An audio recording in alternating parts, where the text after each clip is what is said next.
your daily dose of sports and fun. This is the Morning Drive Podcast from Double T 97.3, presented by Cantex Roofing and Construction.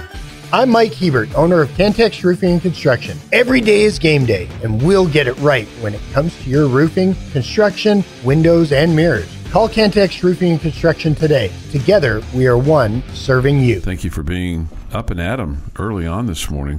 Yeah, we're pretty active on the chat line this morning, which is great. I don't know what's going on Wednesday, but everybody's ready to roll. That's good. It's the day the work gets done. It is the day the work gets done, as Mr. Heinz always reminds us. So that's good. I'm glad you're all getting after it. Yeah. Pepsi Man reports in from Springfield, Missouri. I can't wait till the football season to see the new end zone. I'm anxious to see it too. I know you are. Oh, one other point that I thought about during the break. I also think it will. I think it will actually help you block and make tackles and all of that in the future. Because if you have a great stadium, that's going to help with recruiting too. Like your facilities are really nice.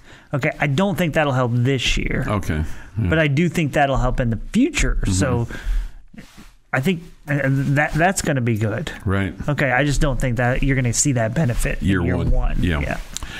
This show just needs to be all Let's Go Tech and Sunshine Pumpers. When you use stats, facts, and use logic about the south end zone, not making tackles or blocking, your listeners get buttered. Chuck and I, what Chuck and I do is we find balance in each other.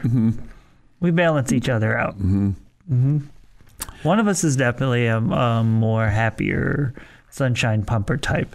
Yeah. And one of us questions things a little bit more. Sure. Okay. And Jeff is, depending on his day, he could be either one of those guys. He's a chameleon. Yeah. Kirk says this correction with the new classifications, Allen could be split into 2 1/3 high schools. Okay. It's crazy. Good to know. Massive. We get this with regard to Allen High School. They have between 700 and 800 kids in their band, so you're on par. I didn't know it was really that many. Holy cow. I knew it was a lot, but I didn't know it was that many. Meanwhile, Going Band has about 400 kids. Okay. Wow. Okay. I imagine they're pretty good. I think it's right. Yeah. I think it's pretty quite an honor to be in the band there. Although it doesn't feel like you have to be that great, right? If there's 700 or 800 of them, it feels like anybody's making the squad. Right. Jordan says this, Allen High School has been the only high school I've been to with a 2-story cafeteria. Okay. Goodness gracious. Wow. Is Allen the high school that built the football stadium and paid $50 million or whatever and then immediately had issues with the foundation? Was that Allen High School? I was thinking it was either Allen or Prosper. Okay. Or Plano maybe? One of the Plano schools? I don't know. Yeah. I'll do a quick search on that football stadium. But yeah, one of them. I mean, they've had some challenges there with the concrete. Hopefully our concrete's nice and settled and no problems. They spent $60 million on their stadium. Okay. It's the Wikipedia on it says is notable and controversial for its size. It has a capacity of 18,000 spectators, the 5th largest high school stadium in Texas, just the 5th, and the largest, which serves as home field for only one high school. Oh, geez. Wow. Yeah, I don't know if that was the one that was brand new, but then had some issues. Right, but still. Allen's $60 million football stadium, a casualty of improper concrete work, report says. When Allen ISD announced 2 weeks ago, and this was months and months and months ago, developed cracks in its concourse. It was clear that someone had screwed up in epic fashion. Didn't get the right from the mix. Dallas Observer. Lots of folks weighing in. It was Allen, that from Lindale Jeff. It was Allen, that from somebody else. Kirk says, yes, it was from Allen. Somebody else, yes, it was Allen. It was Allen. Thanks, guys. Okay. There's a lot of people with a lot of knowledge on Allen High School. Man. They're just trying to help out. Somebody says this: the open sides on either end of the south end zone should have been filled in with stands. Could they not engineer stands above the ramps? Well, I think part of it was just probably a cost standpoint, and then what's the need as well. Yeah, you have to ask that question, right? Is there is the potential there for you to sell out all those seats if you build them? Mm-hmm. And I think at this point you're saying that the answer is no. Right. Yeah. That's kind of what I would think at this point. Here's somebody that kind of woke up on the wrong side of the bed. It's not going to look good on TV when all the seat holders are up in the bar/club to get away from the heat and the seats look empty, already happening on the north end zone, and now it will look the same on the south end zone. Well, I mean, look, it's not like the east and the west fans stay in their seats the whole time either, buddy boy. And then the other thing that stands out to me is Mark Fewen was on Thetford and Ashby Saturday. We had him on last week as well, but he was on for an extended conversation, and he said that when they looked at the sun angles and all that basically 97% of the south end zone will be in the shade. Okay. Now, I don't know what particular time, because obviously the sun does come up and the sun does go down. Or we'll get some shade. Yeah, but 97% of the south end zone will be in the shade. Well, that'll be disappointing in the cold months. Right. Because is that a positive or a negative? I think they viewed that as a positive, okay, that it was going to be in the shade. But you're right. There have been times in you were wishing you had some sun, right? Yeah, there have been times on the east side when we had sun in November, and we're over there wearing, just shirt sleeves and looking over at the west side, and they're huddled like, the masses, everybody under a blanket, and all cuddled up, and we're over there standing. It's amazing what that big burning ball of gas it does for us, isn't it? Right. Big, huge fan of that thing. Yeah. I'm so intrigued and tickled by the I don't know what the term is here, but the little warfare between the east side and the west side that we have. Everybody's got a little chip on their shoulder about the other side. Right. And I wonder if it's that way at all stadiums across the country. Oh, I don't know. Don't know a lot of East Siders and West Siders from Auburn or Missouri or anything. So I just wonder if they have the same kind of thing that goes on there. Probably. They all love each other, but they, one side thinks they're better than the other kind of a deal. Sure, that's always kind of the way it is. The Morning Drive podcast from Double T 97.3 is presented by Cantex Roofing and Construction. Drive, time for this day in sports history. Today is June the 12th, 2024. Here's Jeff McGuire. Going to start in 1928. New York Yankees future Baseball Hall of Fame first baseman Lou Gehrig collects 14 total bases. 2 triples, 2 home runs, and a 15-7 win over the Chicago White Sox. Wow. That's a pretty good day. Might want to, deal with that guy at the plate somehow. 1939 Baseball Hall of Fame is dedicated in Cooperstown, New York. Yes. 1957, Stan Musial plays his 823rd consecutive game, a new National League consecutive game streak. They're the Cooperstown Indians, Chuck. I wonder if they had to change their name. Oh, I'm sure they did. Mm-hmm. Yeah. Did the Guardians or something like that? Guardians. 1975, Hank Aaron smacks his first home run in Milwaukee since 1965 as his new team, the Brewers, beat the Oakland A's 9-7. 1990, Orioles' Cal Ripken plays in his 1,308th consecutive game to move past Everett Scott into second place on the all-time list. In 2004, Jonathan Johnson earns Texas Tech's first NCAA men's outdoor 800-meter title by 0.4 of a second with a 1:46.39. 2015, Texas Tech high jumpers Jacorian Duffield and Bradley Atkins make history going 1 and 2 at the NCAA outdoor and indoor meets. I mean, it's incredible when you think about over the last 10 years, the number of national championships you've had and the number of different events that you've had. I mean, it's not like you've dominated just one event. Yeah. I mean, you've been high jumping, you've ran, you've sprinted, you've hurdled, you've long jumped, triple jumped. You've thrown. Men, women, right, you've thrown. I mean, it's crazy.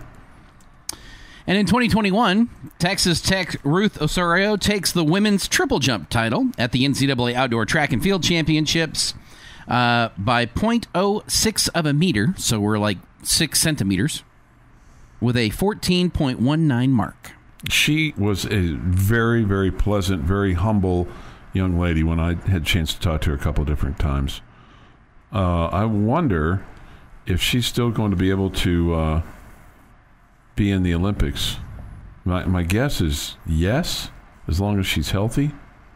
But, man, she could really, really, really triple jump. It is National Peanut Butter Cookie Day. I like them. I'm a big fan. I like them. I like them with a Hershey Kiss on top. And for whatever reason, I think everybody that makes the peanut butter cookie takes the spatula and then, puts the little spatula mark in it. You mean the fork cross? Yeah. There's a reason for that. My mom used to do that. What's the reason? Otherwise, if you don't smush them down, they don't bake down. They bake into a ball, and it's as hard as a golf ball. So you smush them down so that they flatten out, and you increase the surface area, and it don't take 45 minutes to cook. And that's why you only see the peanut butter cookie like that. I'm telling you, he's one percenter. He could be on that show. Food. I pay attention to some food things. Yeah. I had no idea, but I know exactly what Chuck was talking about, and you're making tons and tons of sense. Wow. Happy birthday, Dave Franco, 39. Rick Hoffman is 54. Timothy Busfield, 67. And Hideo Matsui is Hideki Matsui. You combined two guys there. Probably like 3 guys there. Yeah. Hideki Matsui is 50. And on this day, I was unprepared. Give me 25 seconds here. Been dealing with a computer issue this morning. On this day, 1987, quite possibly one of the most famous speeches ever took place from a president on foreign soil. That president was Ronald Reagan, and it doesn't want to play for me. This is Gorbachev. Open this gate. Open this gate. Which starts the tear down this wall. Oh. And that is this day in sports history. All right, time for our last lucky local winning word at 6:45-ish, which now it's 6:50. Go to doublet97.3.com, enter this word, and you could win like Betty Rodriguez did yesterday. Seahawks. Seahawks is your word, one word. Seahawks. Seahawks. Seahawks is your lucky local winning word at 6:50 this morning. Okay. Thanks to Double T 97.3 and the Home Zone for making this happen. We will give away $2,500 a week from tomorrow over at Two Docs. Hope you can join us over there. Lots of, opportunities to commingle, meet folks, put faces with voices, things like that. Shake Jamie's hand. That's his, annual outing out. So look forward to getting him out and about. No. Annual outing out where you and I are in the same place. Same place, right. I go out a lot. Yeah.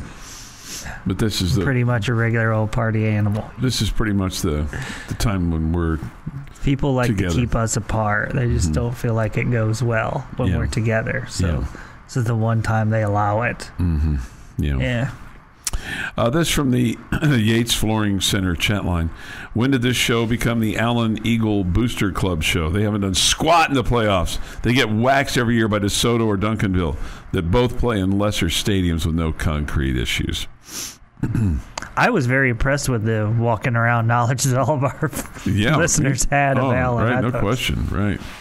Very good class participation today. Yes. People not in their West Side seats aren't seen on TV, buddy boy. Okay. Yay, South End Zone building spent $200 million plus equals less butts and seats equals Aggie math. I mean, is help me out here, Chuck. You know more about it clearly than I do.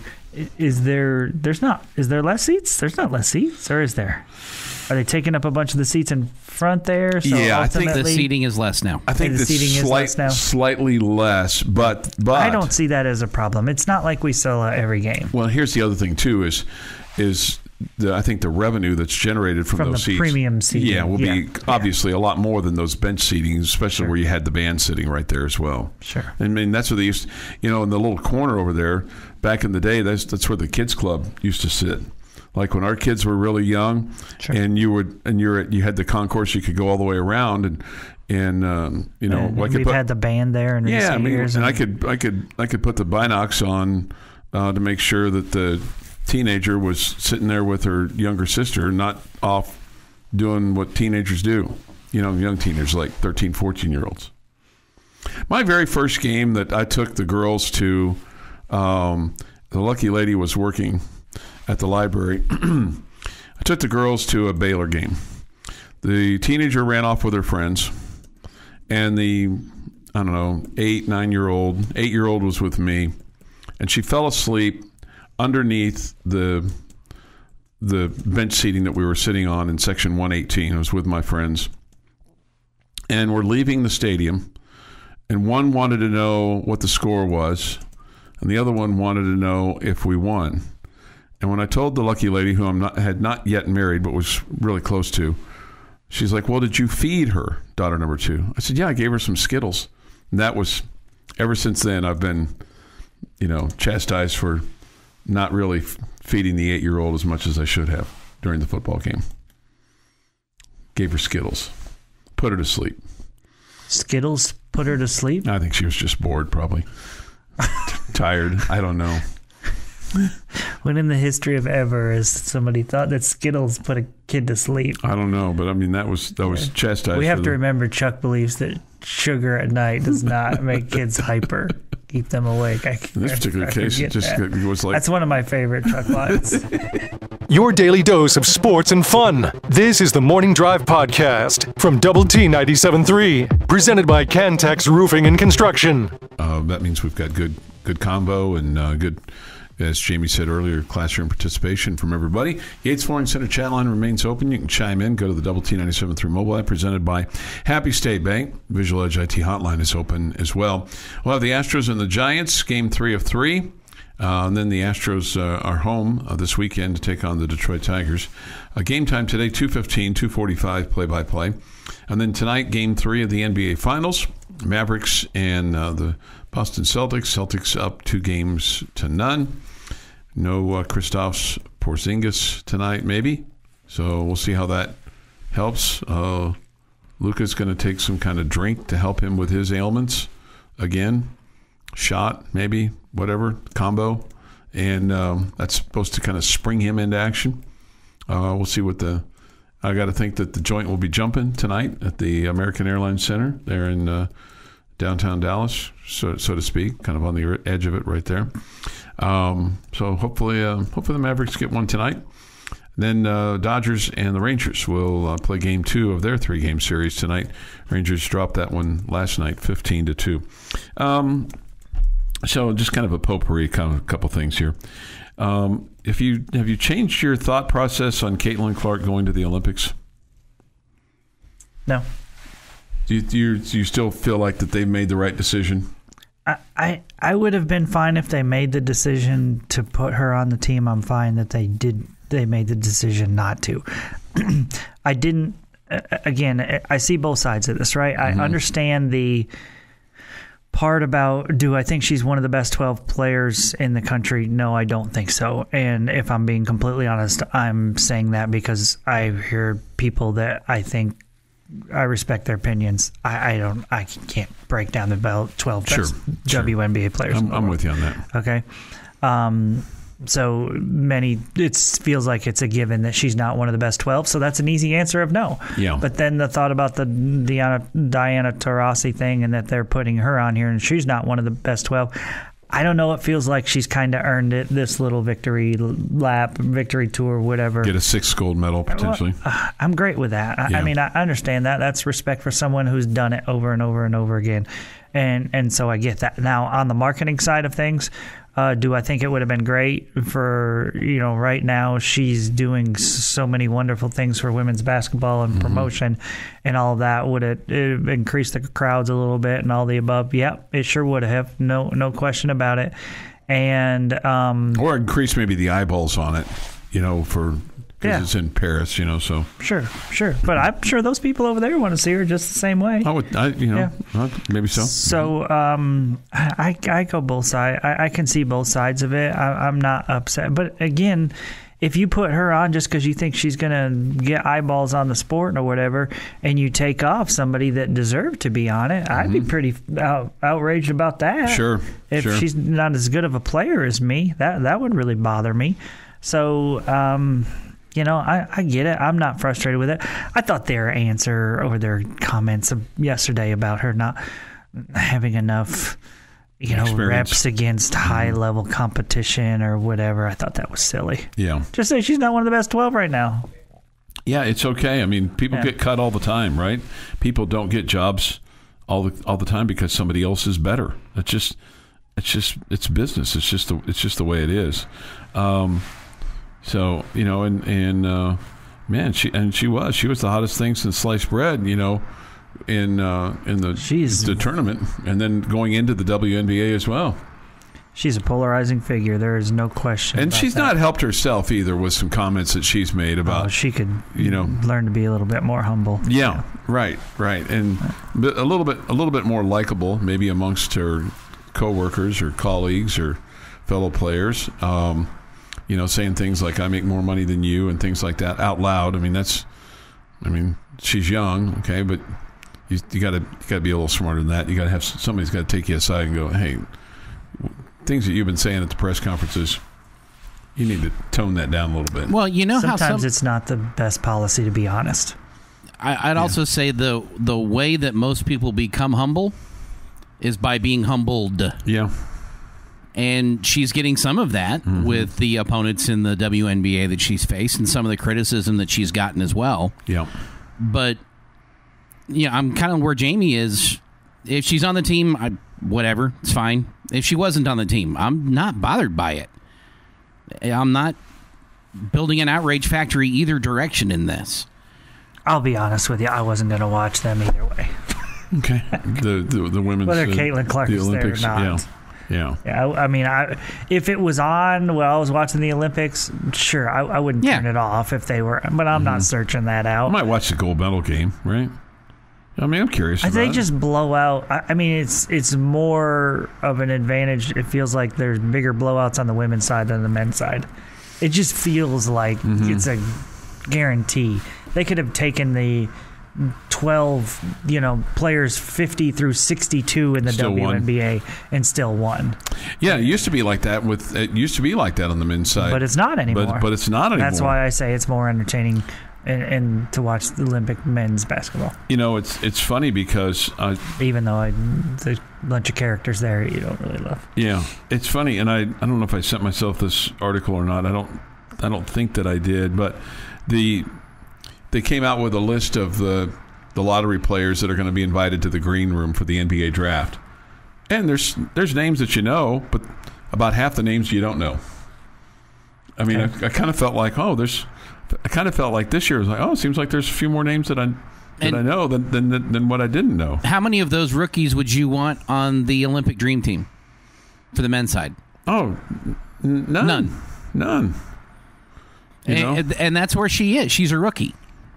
I get it for the WNBA that everybody's talking about her and that there is eyeballs on her because of there's eyeballs on the league because of her, and that it would have been a boost to the WNBA if she was on the Olympic team. I totally get all of that. Sure, all of it. But she's also a rookie. She didn't make the training camp that she was supposed to be at to make the team because she was busy in the playing. NCAA tournament. Yeah. I'm not upset at her for that. Mm-hmm. And if they had worked out something beforehand or afterwards, hey, or if they felt like it was a guarantee she was one of the 12 best and they put her on the team without making that, a tryout phase, I would have been fine with that as well. Mm-hmm. There's a million ways this could have gone. I would be fine with all million of them, including the one that's going on currently. But if you think... we've heard the stories, okay, about Michael Jordan telling the Olympic people, I'm not playing if Isaiah plays. Okay? And we believe that to be true. Okay? Yeah. I do. I do too. Okay? And I also think it was legit. Okay? I mean, because Isaiah was such an idiot, okay, during that time. May still be now. I don't know. He's just out of the spotlight. Thankfully. Okay? The way he and his crew handled things was so ridiculous. Okay? And what he did, freezing out Jordan in that first All-Star game, it's similar stuff that's going on right now with Caitlin Clark, okay? There's a little bit of a different thing, okay? And we talked about this a little bit on the show yesterday afternoon, okay? If you don't think that race is playing into Caitlin Clark being disliked by all the WNBA players, you're lying to yourself. If you don't think that race didn't play a factor in Tiger Woods not being liked by a lot of golfers or golf fans early on in his career, you're lying to yourself. At the same time, what did Tiger Woods do for golf? Elevated. Big time. Big time. Big time, okay? Brought a lot of people into the room. And Caitlin Clark's doing the same exact thing. She's dealing with the same thing that Tiger Woods dealt with. Yep. And if you think it's all about, if you think the WNBA players don't like her because she makes more money or because she's getting more promotion, those are things that factor in, okay? But if you think they're just okay with the fact that it's a white girl, that's not. Race is factoring into that, just like it was in a negative way for Tiger that he ended up getting through. Back in the day. Yep. This is the Morning Drive Podcast from Double T 97.3, presented by Cantex Roofing and Construction. Jamie's question of the day on Double T 97.3 is brought to you by Connecticut of West Texas. Okay, guys. My question of the day today falls into the category of it's never good enough. Oh, man. I suffer from that disease.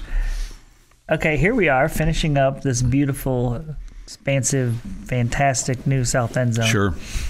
Okay. And I'm just going to ask you once we're going to assume that's completed and we're ready to go. Okay. You can change one thing, and they have to be kind of specific. Okay. You can change one thing about one of the Texas Tech athletic facilities. Oh, okay. You can, make it something different with it. What would you like to change? What would you like to change, add, whatever, something to that aspect type? And this, I think, is somewhat hard in many regards. I initially was going to ask the question, change one thing about each football, basketball, baseball stadium. But, I have a hard time. I mean, I just think that we've done such a good job with our football and basketball facilities. It's hard to come up with something there. Right, because I've not been to some of the new places in the Big 12, like UCF. Haven't been to Boulder for a basketball game. That's coming up. But after even going to BYU and Cincinnati, I would still tell you that United Supermarkets Arena is the best arena in the Big 12, just from a fan standpoint, from an ease of using it standpoint, all those things. It's hard for me to find something I would just go, man, I'd love to change this about the United Supermarkets Arena, just because I think perfect is too hard to say. The one thing that I really wanted with Jones Stadium, and I'll use Jones Stadium because I think you guys will speak to baseball. I really wanted something that could be used that you would have access to, because I don't have it yet. I'm trying to get it, but I think it's only going to be on a game-by-game basis, where you could be in a club area and still retain your seats on the east side. So that's the one thing that I wanted out of the south end zone, that at some point that there would be a big, large open area that you would have to pay money to be a member of this, that if you wanted to go get a drink or... You want a party deck? I'd like with shade. Yeah. Really for you, it's about the conditions, right? Yeah. It's really it's not about getting a drink. You can get a drink It's just about the conditions. Yeah, it's about you getting out of the elements. Or my wife, just for a little bit, just to kind of rejuvenate. or to mingle before the game. If they had that, don't you think people would just stay there? If you're wanting to get out of the elements, aren't you just going to Well, it's better to do that than leave the stadium. Yeah, absolutely. Yeah. I mean, but you're not going to go down. Hey, let's go down there. I'm freezing. Let's go down there where it's warm. It's really more for about 10 minutes and then come back to the cold. It's really more about the September games than it is. Or it's super hot. Let's go in the AC. Yeah. But after 5 minutes, we'll go back to the heat. Well, no, you're going there and you're staying. Probably. Well, I don't know. Not always necessarily. It kind of depends on how the game's going. But if you could go there before the game or at halftime, I think that'd be something that I would want. And it may be available because I think they're going to have some day passes for this party area that's on the lower level. That's kind of what I've been told. But that's the one thing that I would like to see at Jones Stadium. But look, I mean, I think everything else. I mean, you can always say more parking and stuff like that. But that's you're never going to have enough of that. So that's what I would like to see at Jones Stadium. There's not really anything at the Jones that I would necessarily like that just jumps out that needs to get fixed. I would say the same thing about the USA, which has me pointing at Danlaw Field at this point. And while I like Danlaw Field, it does need some upgrades. It's time to do some fixes and some redos on some things and make it a better facility. But I'd also say that some of that we're limited to. That we've got to figure out how that goes. So if we're going to keep what we've got right now as we figure out bigger solutions, how about get an elevator that wasn't designed when Fred Flintstone was around? For the press box? There's the elevator at Dan Law. Oh, at Dan Law, yeah. How about we get one that wasn't designed that has, pulley system that you've got to pull up, that it might be faster than what's currently in there? Of all the things. I mean, who even uses it? Nobody, because it is faster to walk up the stairs. I mean, it doesn't change the beauty of the stadium. I love the view that you get there when you're at the stadium. I get that a covering would be nice, but at that point it's time to do full upgrades, and all of that gets changed there. I'm worried that when they do the full upgrades, they're going to keep that stupid elevator. I would imagine the only people that use the elevator are the workers that have to bring up food equipment and stuff like that. I see a lot. When I've been there, I've seen a lot of people use the elevators. It's been a while. Like regular fans? Yeah. They don't just walk up the stairs? Suite holders, yeah. Well, anybody can use it. Sweet holders. It's not like other elevators that are limited by, passes and whatnot. Anybody can use it. Yeah, well, because you can get to the stands up there or whatever. So everybody should be allowed to use it. I just didn't know there were people who used it. Yeah, people use it. Yeah. Heck, even when I have the heavy equipment, it just feels it is faster to carry it up there. It's faster to just carry it up. Yeah. Okay, well, that's an interesting one. I'm trying to keep this to one specific thing. How do I turn this into one thing? Take the metal bleachers at Dan Law Field or Riv Griffin Park and put them on the outfield, around the outfield, and in place of those metal bleachers, to have more seatback chairs. Yeah, in the stadium. I think the initial look of that would be the easiest thing to make your stadium look a lot nicer is to get rid of metal bleachers, unless it's like an outside thing, like outfield thing, or maybe if it was way down the lines or something like that. But I think there's too much of that in the middle area there. Just got to do away with the metal tin kind of look, in my opinion. The Morning Drive podcast from Double T 97.3 is presented by Cantex Roofing and Construction. 8:02 this morning here on the Morning Drive. Thank you for being with us today on Lubbock Sports Station, Double T 97.3 and Double T 97.3.com.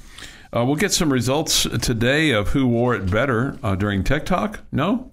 Oh, today's Wednesday. Never mind. Today's Wednesday. Tomorrow.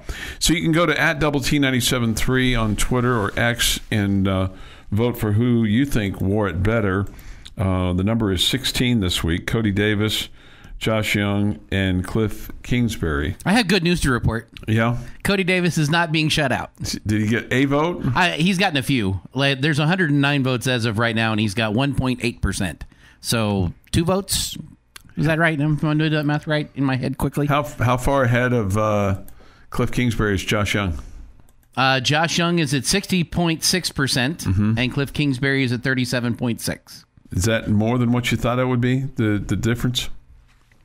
No, that's about what I would have guessed. Okay. I was thinking this would be somewhere around 55-45 is kind of where I thought this would end up being. It's a landslide right now. Well, I'd say 55-45. That's a 10-point gap. Yeah. But, 60-37 is a little surprising that it's that far stretched with the baseball versus football fan percentage that we have. And I think some of what Jamie said yesterday with regard to his legacy as a coach, I mean, it didn't end well for him here, and it's been 20 plus years since he played. And Josh is recent and was a generational player, right? Generational player, would you say, for Texas Tech baseball? Okay. I mean, he was Lake ready. I mean, it'll be hard to duplicate what he did, right? Sure. So, okay, that's kind of where I was going with that. Speaking of Josh, he's like on the verge of just waiting for him to get the assignment to go play in the Arizona Complex League for rehab starts. Is that where you think he's headed? Yeah, I think he'll be a quick stint there just to make sure his bat speed's good and that he can do what he's got to do out there. I don't think it's going to be a trip to AAA or AA in that regard. How fast would you try to get a ticket if he ended up if Round Rock was playing somewhere right around in here? As fast as I am getting a ticket to Round Rock now. Okay. Not going to do it? If I had the opportunity, would I go watch a Round Rock game? Absolutely, I would. But I'm not going to jet down there hoping to see Josh play. Okay. I'll do that at the ballpark. Wouldn't he play at Frisco and not Round Rock? Maybe Frisco, yeah. Closer to Arlington? Yeah, probably so. Yeah, but Scherzer he pitched in Oklahoma City the other day. Oh, which team was he pitching for? Round Rock. He's pitching for Round Rock? Yeah. Okay. Yeah. So it kind of depends on, I guess, where you'd want to put him and whatnot. Okay.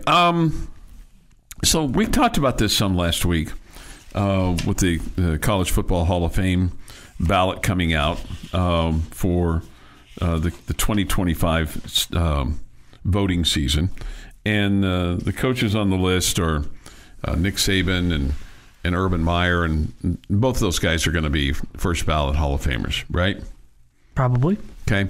I mean, there's other coaches on there as well that coached at Texas Tech, including Jim Carlin and Tommy Tuberville, whose best success obviously was at Auburn, and Pete Cawthon as well, who I think of the former Tech coaches, he's the one at some point in time deserves to get in, but I don't with Saban and Urban Meyer this year, it's not going to happen.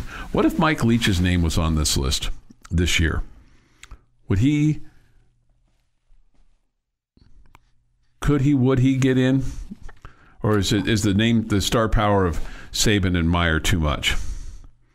Are you just going off of, is there a limit to the number of guys you want to put on there as a coach? Well, here's the deal. You can only vote for 2, okay? Okay, well, probably he wouldn't get in then. So I think that, but he's right there on the threshold. The problem for Leach is that he doesn't meet the threshold of winning 60% of your games. He's like 2 wins short.